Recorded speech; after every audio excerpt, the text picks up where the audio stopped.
बिस्मिल्लाहिर्रहमानिर्रहीम। Programme evening with social bakery के साथ आपका मेज़बान आमिर शहजाद आपकी खिदमत में हाजिर और अपने तमाम देखने वालों को सलाम पेश करता है।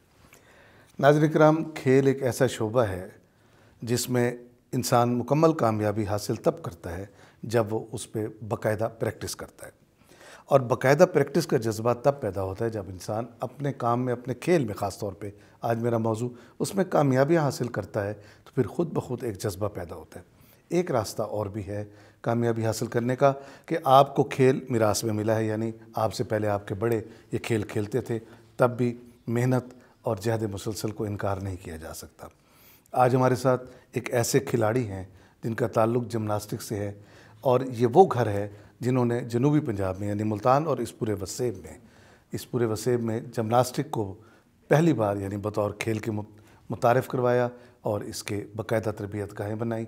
और वो शख्सियत थी जिनका मैं ज़िक्र कर रहा हूँ, फ़ज़ल हुसैन खोखर साहब मरहूम। उन्हीं के साहबजादे आज हमारे साथ शहबाज़ अहमद खोखर यहाँ तशरीफ़ फरमा हैं, जो जिमनास्टिक का बाकायदा कोच हैं और बच्चों को तरबियत भी दे रहे हैं। ख़ुद भी इन्होंने बहुत ज़्यादा मेडल्स और एवार्ड हासिल किए हैं। बाकी बातें हम उन्हीं से करेंगे। शहबाज़ अहमद खोखर साहब। जी शहबाज़, सबसे पहले तो मैं आपका शुक्रिया अदा करता हूँ कि आपने मुझे यहाँ पे मदद किया जी। और दूसरे नंबर पे मैं थोड़ा सा आपको इंट्रोडक्शन करवा दूँ जिमनास्टिक का, कि जिमनास्टिक की जो इब्तदा थी वो थी एंशिएंट ग्रीक्स, जो अपने सोल्जर्स को तैयारी के लिए स्टार्टिंग इन्होंने करवाई थी। तो तब से ये इसका इब्तदा हुआ, और जो आज जदीद शक्ल में जिमनास्टिक की 18वीं सदी में इसका, यानी अब तकरीबन 400 साल होने को आ गए। जी बिल्कुल ऐसे ही है। ये कदीम तरीन खेल है और ये बहुत ही ज़्यादा टेक्निकल, और इसके लिए मतलब कि जो सामान है बड़ा ही टेक्निकल चाहिए। ये मतलब इस तरह टेक्निकल तो अब जाके हुआ है ना। जी बिल्कुल। गेम इससे पहले तो बड़ा सादा हाथों के साथ। नहीं, मैं आपको वैसे इसकी थोड़ी सी डिटेल बता देता हूँ मेरे में जो बात है, जो एंशिएंट ग्रीक्स लोग थे। अच्छा, मैं जितनी यहाँ बैठ के एंकरशिप करता हूँ अपने, मैं उनसे कभी आज डर रहा हूँ एक जिमनास्टिक वाला मेरे साथ बैठ। सर कोई मसला नहीं है, आप भी हमारे भाई हैं। बाकी जो एंशिएंट ग्रीक लोग थे उनका ये सिस्टम था कि अपने वो फौजियों को या अपने नौजवानों की तरबियत के लिए वो लोग जैसे ना घुड़सवारी, तो घुड़सवारी में सबसे पहली चीज़ है कि आपने उसके ऊपर सवार कैसे होना है और जंग के दौरान आपने उतरना कैसे है। सही, सब लोग टेक्निक है जो है। तो इसका ताल्लुक बेसिक जिमनास्टिक की इब्तदा ये थी। वाह। तो वहाँ से ये खेल चला और आज माशाल्लाह से ओलंपिक में ये शामिल है और बड़ा ही टेक्निकल। अच्छा, अभी भी इसमें वो घुड़सवारी चढ़ना? नहीं, उसमें ये होता है कि हमारे पास एक अपरेटस है, पोमल हॉर्स। अच्छा, वो देखने में वैसे उसी की तरह ही लगता है, घोड़े की तरह से। आप उस पर सिखाते हैं? जी जी बिल्कुल। जंप अप करना और जंप डाउन करना, बिल्कुल ऐसे ही है। उसके ऊपर जंप करना, उसके ऊपर बॉडी को मूव करना, स्विंग करना, तो ये जिमनास्टिक की टेक्निक। अच्छा शहबाज, आप नेशनल जिमनास्टिक क्लब के कोच हैं? जी बिल्कुल। इस वक्त ये मुल्तान में बेस करता है? बिल्कुल ऐसे ही है, मुल्तान। और इसमें जनूबी पंजाब के जो बाकी जितने भी बाकी बिल्कुल ऐसे ही। और डिविजनल जिमनास्टिक एसोसिएशन मुल्तान के आप जनरल सेक्रेटरी हैं। इसका प्रेसिडेंट कौन है? प्रेसिडेंट कामरान सादिक साहब हैं, जो कि खुद एक्स जिमनास्ट हैं। अच्छा। और वो भी मेडलिस्ट रह चुके हैं। ठीक है। ये दोनों क्लब अलग-अलग बने हुए हैं, ये एसोसिएशन एक अलग? सर इसमें ये है कि जो क्लब है ये तो बेस है, बेस हो गया। हमारे क्लब की इब्तदा हुई थी 1985 में। माशाल्लाह। मेरे वालिद साहब ने ही इसकी इब्तदा की थी मुल्तान में। मुझे माशाल्लाह से ये एजाज़ हासिल है कि मैंने आपके वालिद साहब के क्लब के अंदर कई बार, मैं एक दफ़ा नहीं कई बार उनके प्रोग्राम देखने आम खास बात के ग्राउंड के अंदर हुआ करते थे, और हम मुतअद्दिद बार वहाँ आए, एक दो दफ़ा ऑफिशियल्स के साथ भी आए। हम ऑफिशियल पे भी बात करेंगे। तो उन्होंने तो माशाल्लाह बहुत अच्छा काम जो है वो हमारे साथ मुख्तलिफ जब तकारीब सजती थी जिसमें खेल का बड़ा अमल दखल होता था, वहाँ भी अपना क्लब वो लेकर आए। तब मुमकिन है आप भी आते हो, मुझे बिल्कुल ऐसे ही मैं याद नहीं। तो माशाल्लाह ये आप बता रहे थे कि क्लब की इब्तदा आपने? जी बिल्कुल, 1985 में इसकी इब्तदा हुई थी।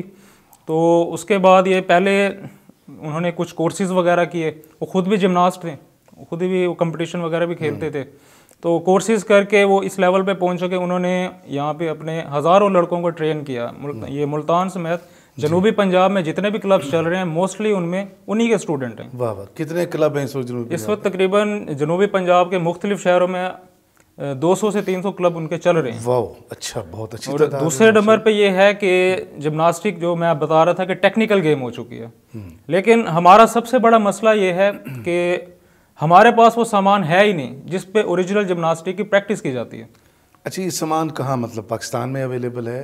कहीं बाहर से आता है क्या, किस तरह? ये वैसे सामान जो ओरिजिनल है ये तो एक तो महंगा बहुत ज़्यादा है और ये पाकिस्तान में अवेलेबल है ही नहीं। आप इतनी जो मुशक्क़त कर रहे हैं, मुसलसल इसको लेके चल रहे हैं, अपने वालिद साहब के काम को आगे बढ़ा रहे हैं, कभी सरकार ने आपके साथ कोई दस्ते शफकत नहीं रखा? सर सरकार की तरफ से वैसे ये है कि कभी कभी वो फोम के गद्दे तकरीबन 10 से 15 साल बाद दे दिए। उसके अलावा हमारे जितना भी 15 साल में तो फॉर्म वैसे ही ख़त्म हो जाता है, ऐसे 5 साल में ख़त्म हो जाता है। 5 साल में तो अच्छा, वैसे दूसरा हमारा ये मसला था कि अभी ना हम बैठ के सोच रहे थे कि हमारी टीम सेकंड क्यों आई। ये पंजाब गेम्स जो रिसेंटली हुई है, आप गए हुए थे अभी लाहौर, जी जी बिल्कुल 73वीं पंजाब गेम में, बिल्कुल ऐसा ही है, और आपकी टीम सेकंड आई जी है। सेकंड आई है। उसमें लाहौर की टीम नंबर 1 थी, मुल्तान सेकंड था। तो लोग मुझसे ये पूछ रहे हैं, आपस में बैठ के डिस्कस कर रहे थे कि हमारी टीम सेकंड क्यों है। तो उसकी सबसे बड़ी वजह है कि हमारे पास वो फैसिलिटीज़ ही नहीं है। हम लोग पुराने वालों के पास हैं वो फैसिलिटीज, तकरीबन उन्होंने भी तकरीबन खुद से बनाई हुई है, लेकिन हमसे अच्छा सामान हम क्यों नहीं खुद बना सकते अपने क्लब में? हम खुद सामान बनाया हुआ है अपने हाथ से। हम टैलेंटेड हैं, सेकंड आना को मजाक थोड़ी है। बिल्कुल ऐसे ही, सेकंड आने से मुराद आप फर्स्ट आए हैं।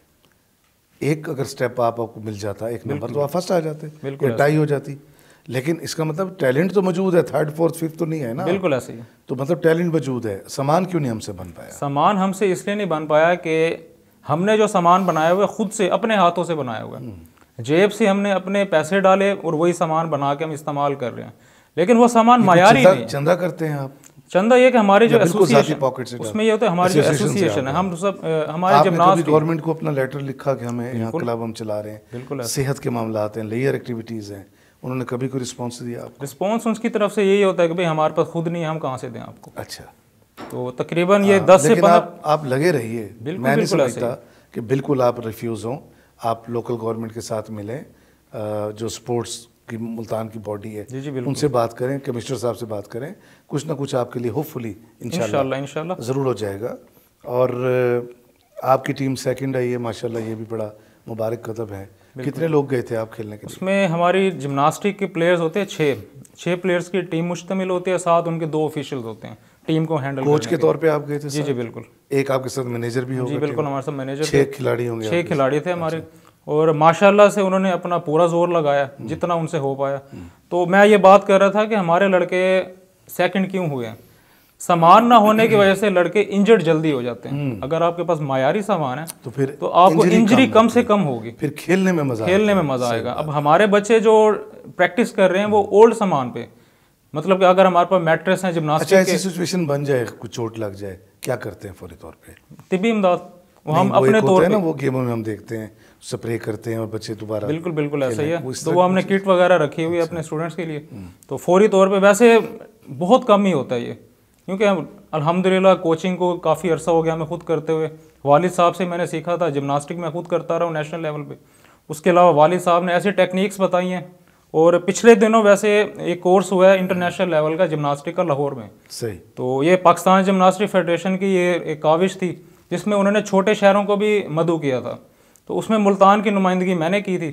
तो वहाँ से भी हमें काफ़ी टेक्निक्स मिली हैं कि बच्चों को कैसे बचाना है, चोट से कैसे बचाना है। आगे जाके कुछ सीखने का मौका भी मिलता है। बिल्कुल ऐसे ही है, क्योंकि नई जगह वहाँ बिल्कुल जब कोर्सेज वगैरह हो रहे हैं। और ये भी पहली दफ़ा ये हमारे फेडरेशन का इनिशिएटिव था कि उन्होंने छोटे शहरों से, मतलब मुल्तान, बहावलपुर, सरगोदा, इन शहरों को चांस दिया कि भाई आप लोग भी आके यहाँ से सीखें और अपने स्टूडेंट्स को बराह रास्त रब्ता रहता है किसी को? जी बिल्कुल। अच्छा, मेरे इल्म में जो बात आई है 2000 से 2016 तक 16 साल, बिल्कुल आप पंजाब भर में नंबर 1 रहे हैं अल्हम्दुलिल्लाह। कैसे पता चला कि आप नंबर 1 हैं? कोई रेटिंग होती है इसकी? नहीं सर, इसके कंपटीशन होते हैं। अच्छा। इसकी वैसे है कि साल में 1 से 2 चैम्पियनशिप्स होती हैं, उसमें मुख्तलिफ शहरों के बच्चे अपने अपने शहर की नुमाइंदगी करते हैं। उसके अलावा वहाँ पे जो जजेस पैनल बैठे होते हैं वो उनकी बच्चों की स्कोरिंग करते हैं कि ये कितना परफेक्ट कर रहा है। आपने देखा कि वो मतलब जी बिल्कुल नंबर 1। उसमें ये होता है कि मिसाल के तौर पे अब हमारे मुल्तान शहर से 6 स्टूडेंट वहाँ पे खेलने गए हैं, तो उनकी जो परफॉर्मेंस है, उनके नंबरिंग वगैरह काउंट होती है, उनके जो हमारे जिम्नास्टिक एक स्केजुअल होता है जो उनके, उसी हिसाब से तो इंडिविजुअल नंबर लगते होंगे जी, उसके फिर वो काउंट होके उसी शहर को वही। अच्छा, कभी ऐसा भी हुआ है कि कोई तालिब इल्म, कोई आपका शागिर्द बहुत गलतियाँ कर रहे हो तो आप उसको कोई मार के या डांट के या इस तरह कभी उसकी तरबियत की हो? देखें जी, हमने जो खुद आपके साथ हुआ हो कभी? हमने जो सीखी है, हमने तो मार खा के ही सीखी है। आगे आप देते हैं मार के बच्चों? आजकल जो हालात चल रहे हैं, बच्चे ज़्यादातर मोबाइल्स वगैरह, देखें मोबाइल्स वगैरह में ज़्यादातर घुसे होते हैं। तो हमारी कोशिश ये है कि बच्चे मोबाइल से बाहर निकलें और सेहतमंद एक्टिविटी की तरफ आएं। तो उन्हें प्यार से ही चलाते हैं। अच्छा, गलत सवाल पर भी मारते हैं आप किसी को? नहीं नहीं, कभी नहीं। अच्छा, उनको गाइड करते हैं। गाइड करते हैं, मतलब फिर मैं चलता रहूँ, सवाल चाहे जिस तरह का भी हो। जब बहुत अच्छे। अच्छा, जब आप टीम तश्कील देते हैं, कहीं बाहर अंदर जाना है, आपकी सिलेक्शन का म्यार क्या होता है? सिलेक्शन का मायार ये होता है कि बच्चा, हमारे जिमनास्टिक के 6 ऑपरेटर्स हैं, तो जिन ऑपरेटर्स पे कंपटीशन होना है उन पे उसे परफेक्ट होना चाहिए। सही। जो टॉप 6 होते हैं हम उन्हीं को लेके जाते हैं। नहीं, आप तो खुद कह रहे हैं हमारे पास operators up to the mark तो नहीं है, लेकिन जो है हमने खुद ही बनाए हुए हैं, तो उनसे गुजारा हो जाता है। गुजारा ही चल रहा है फिलहाल। और उसके बावजूद आप कभी सेकंड कभी फर्स्ट बिल्कुल आते हैं। माशाल्लाह, बहुत अच्छी बात है। और आपकी अपनी फिजिक भी बता रही है कि आपने अपने क्लब के बच्चों को भी सेहतमंद रखा हुआ होगा, और अपने वालिद साहब के फजल हुसैन खोकर के नाम को इंशाल्लाह आप दिन दुगनी और रात चौगनी तरक्की दे रहे हैं। और एक वक्त आएगा कि ये खेलों की दुनिया में, बिलखसूस जिम्नास्टिक की दुनिया में, ये आफ्ताब की तरह दमकेगा और चमकेगा। आपके लिए बहुत सी दुआएं हैं। अल्लाह ताला मज़ीद सेहत वाली ज़िंदगी अता रखे। इसी तरह खेलते रहिए। अपने वसेब का, अपने बुज़ुर्गों का, अपने क्लब का, अपने बड़ों का, अपने वतन का नाम रोशन रखिए। आपका बहुत शुक्रिया। नाज़रीन इकराम, शहबाज अहमद खोकर जिम्नास्टिक के कोच हैं। अपने वालिद साहब से इन्होंने, जैसे मैंने पहले बताया, इन्होंने ट्रेनिंग हासिल की, और वालिद साहब की ट्रेनिंग को और निखार के आगे पहुंचाने का जो अज़्म है वो काबिल सताइश है। वो इसके ऊपर काम कर रहे हैं। अल्लाह ताला इनके काम में और बरकत अता फ़रमाए और इनको हौसला दे कि ये इसी तरह मुल्क और मिलत का नाम रोशन करते रहें। अपने मेज़बान आमिर शहजाद को इजाज़त दीजिए। अपना बहुत सा ख्याल रखिए। अल्लाह हाफ़िज़।